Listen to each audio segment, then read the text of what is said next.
Magandang araw! So, ngayon po, ayan, medyo maaraw po dito sa parke or dito sa Hong Kong po.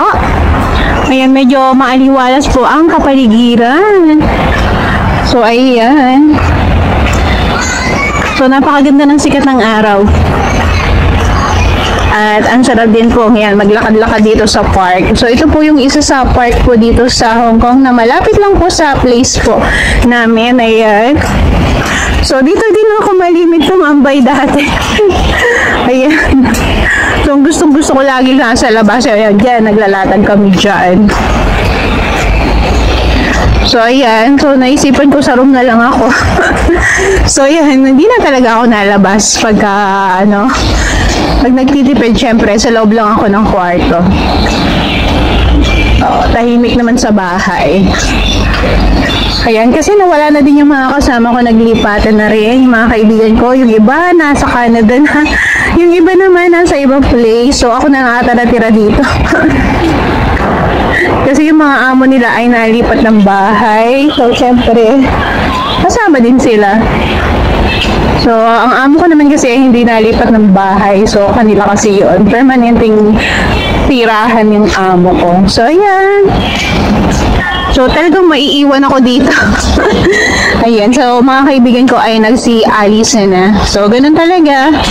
So, may umaalis at may dumarating.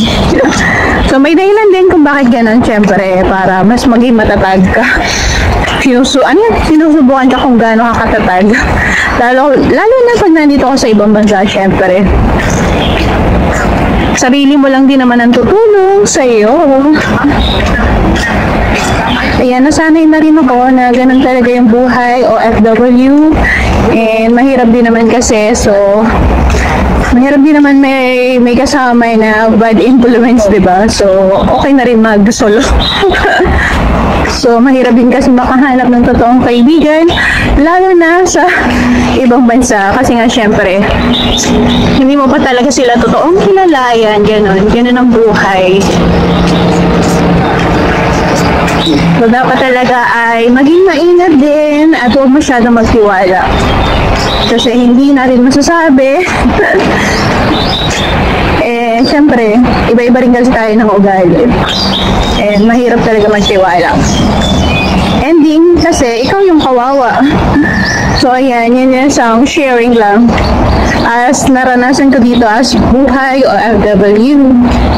So, marami talaga mga madadanasan ka dito.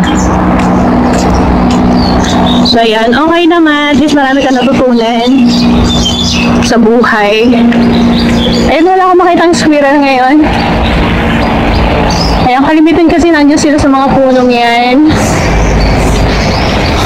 Maingat kasi sila dito sa puno. Ayan, talaga dito nag-stay yung mga squirrel. O, diba? Ang ganda ng park. Tsaka malilim siya kahit na maaraw siya. May mga puno kasi So, hindi mo magpipili yung sikat ng araw. Kasi nga, malamig din yung niya.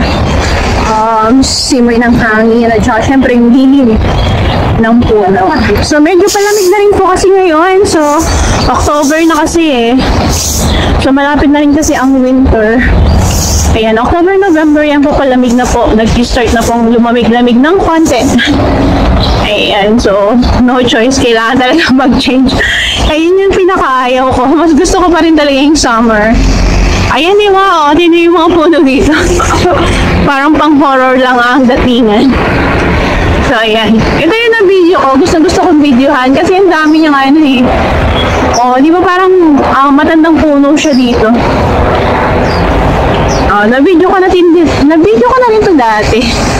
Ayan, yung sa matandang puno dito sa parke dito sa amin. Sorry. Diba? Ayan, na-video ko na yan dati. So, ang ganda-ganda niya. So, ang ganda ng punong to. Nakaka-amaze. Parang pang-horror ang datingan. Ayan. So, bibili kasi ako ng prutas dito sa may MTR. So, malapit lang din naman ako sa MTR. Nilalakad ko lang din. At saka yung market nilalakad ko lang din. So, yun lang yung kagandahan dito. Hindi ka na kailangan magsakay pa. So, lakad-lakad lang talaga. So, lakad is life talaga dito sa Hong Kong. And okay din naman syempre na na-exercise tayo. Pinakamagandang exercise po ay paglalakad. Ayan. So, yun na po yung pupuntahan ko.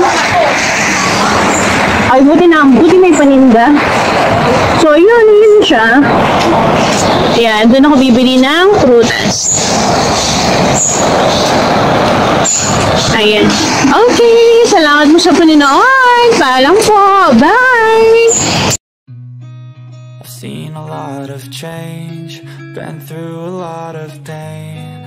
Some things are not the same as they were a year ago.